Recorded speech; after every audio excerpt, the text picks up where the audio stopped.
Okay, again, just a great team win. I thought, right off the top, I thought Madison Hayes did a great job on Citron. She's such a talented player, and we were really concerned about her coming into the game. I thought she did a nice job. Diamond in the fourth quarter, we were struggling. It's always tough when they press and you have a lead. I'm one that likes to believe you want to make them pay for pressing. But then when you do that, it also speeds you up and gives them more opportunities to make a run and get back in the game. So it's always a tough balance there. We'll look at the film and see how we can do a better job in that situation. But I thought, like I said, Diamond hit some big shots. But again, it was a lot of people contributed, made some big plays. Obviously, Mimi Collins hit some big shots. Thought late in the game there, they ran a little back pick play. I thought Shakia Brown-Turner came over from the weak side, did a great job of taking that away. And, I felt like, Jada Boyd on the board. Diamond got 8 rebounds. That was a big plus. And so, again, a lot of people contributed, and it's a good team win. Wes, when you guys lost to Boston College, you were pretty, I don't know, flustered is the word, irritated, I don't know, kind of out of answers or something. Yeah. But, today it seemed like, especially when you guys went up big, I think they went 4 for 23 with 9 turnovers over a really long stretch of the second and third. Did you like, attention to detail and intensity and those things that were lacking earlier in the month? Yeah, I felt like the last couple or 3 games we've done a much better job with the scout and trying to take things away, make people, take shots that they're not comfortable taking, or make the person that maybe is not normally the person they're going to look to take a shot, make them take some shots. So I think we did a better job in those situations. We still got some breakdowns and things we gave up. I thought Miles off the pick on the ball, we let her kind of get going there in the fourth quarter, and we got to look at that, see how we can do a better job helping in that situation. But for the most part, I do think we've had a little more urgency on defense, and we've, bought into trying to take away other team strengths. And, hopefully we can continue to grow in that area and get better at it. Wes, I noticed Mimi's been starting the last couple of games lately. What have you liked out of her and thought she could? Yeah, we felt like Jada Boyd's still not 100%, so we're trying to ease her back in. And then today, to be honest, they had one of their centers out, Ebo, and that kind of altered things. Otherwise, I'm sure, River Baldwin would have probably played a lot more minutes, but they went with a smaller lineup, and with River coming, off the injury, we ended up just going smaller. It's all about matchups and, what we think we can take advantage of. I felt like they got on a run there, roll, and we're running and getting out in transition. So kind of felt like we needed a little more, a faster lineup, so to speak, in there as well. So kind of went that direction. So, again, just depends on the matchups. That smaller, kind of small ball lineup with Boyd and Collins, both the Right. that you closed with, do you like what you've been seeing out of that? Yeah, it just depends, like I said, on the matchups. And with Ebo out today, we just felt like we would have to probably go that direction some.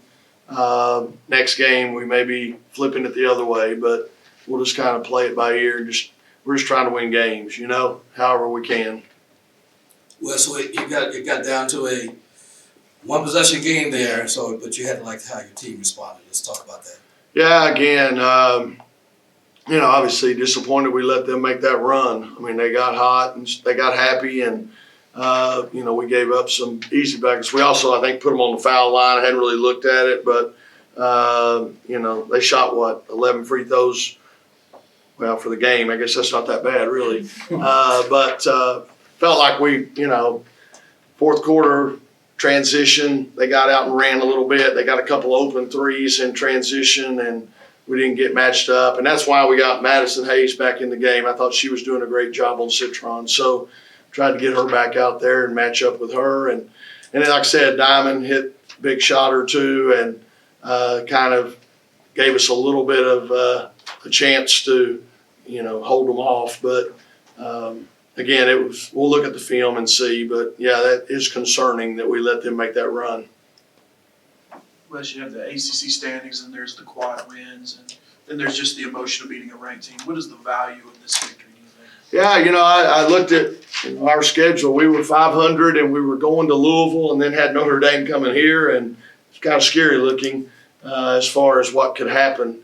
And so these are two really big wins, and I would count the Miami as a big win also. They got a really dangerous team. So, but to go to Louisville and then come home and beat Notre Dame that's a big week. And, we're fighting and clawing, trying to get our way back up the standings. We've dug ourselves a little bit of a hole, and you're looking at, can you get back up, top 4, get the double bye, things like that, and be consideration for hosting NCAAs. So every game's really critical, and that's what's scary about this next stretch, 3 out of 4 games on the road. And, road games are tough in this league. So we're going to have to really, keep our focus and keep our urgency going to be able to hold on the road. In the second and third quarter, what are your thoughts on how your team? It seemed like that was some of the best ball they played this month. Well, second quarter was great defensively, and that's what I like to see because, the offense is going to come and go, and we saw that. We scored 24 points in the third quarter, and we scored 11 in the fourth. So that's why defending and rebounding are so critical because when you have stretches like that, you still can find a way to win. So, like I said, I'm looking forward to seeing the film and kind of seeing what happened and what we have to do to avoid, giving up 20 in the first and 19 in the fourth, and then why we only scored 11 in the fourth ourselves. We got to take a look at those possessions and see where we let that time take a dip. Wes, you're up by 16, and then there's a 4.5 minute stretch with no scoring. Yeah. You call the timeout. What do you tell your team in that moment? Let's bow for a prayer.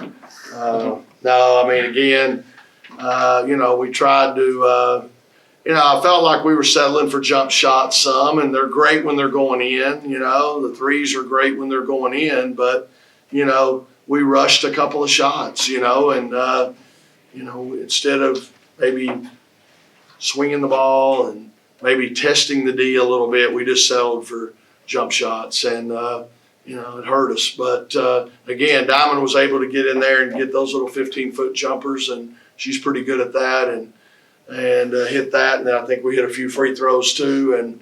But got to stay aggressive and try to get to the foul line, try to get to the rim instead of settling for jumpers all day.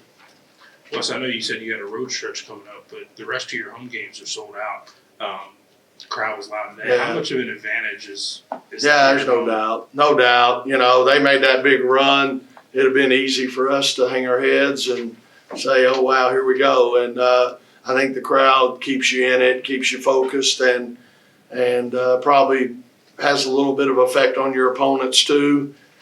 When they do have a possession that goes empty and things like that, they probably feel it a little bit more. And no doubt our fans are unbelievable advantage for us. And, this arena and the way it, when you're jammed in there, I think it's a big plus for us. Wes, there have been plenty of top 10 teams that have lost games this year. Like, it doesn't feel like it's quite as the gap. It doesn't feel that much. I mean, Ohio State lost a third one today, and Notre Dame's lost twice in this state. Yeah. You have any thoughts about where things stand in the women's game with parity? Yeah, I think they're more parity than ever, and I think, let's face it, the portal may have something to do with that. You got someone that their first year or maybe 2 years, they don't get to play a lot, and you're hoping you can develop them, and then, you'll get 2 or 3 years out of them where they really help you.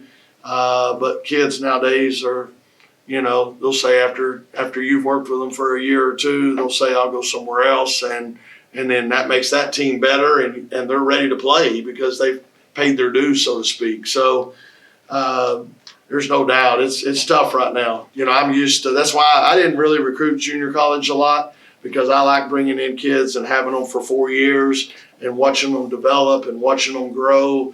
It's hard nowadays. I mean, it's, they, like I said, they get impatient and they can go somewhere else. And that's the tough part. They're probably ready to play for you now, but they don't see the light at the end of the tunnel, so they move on and they help somebody else.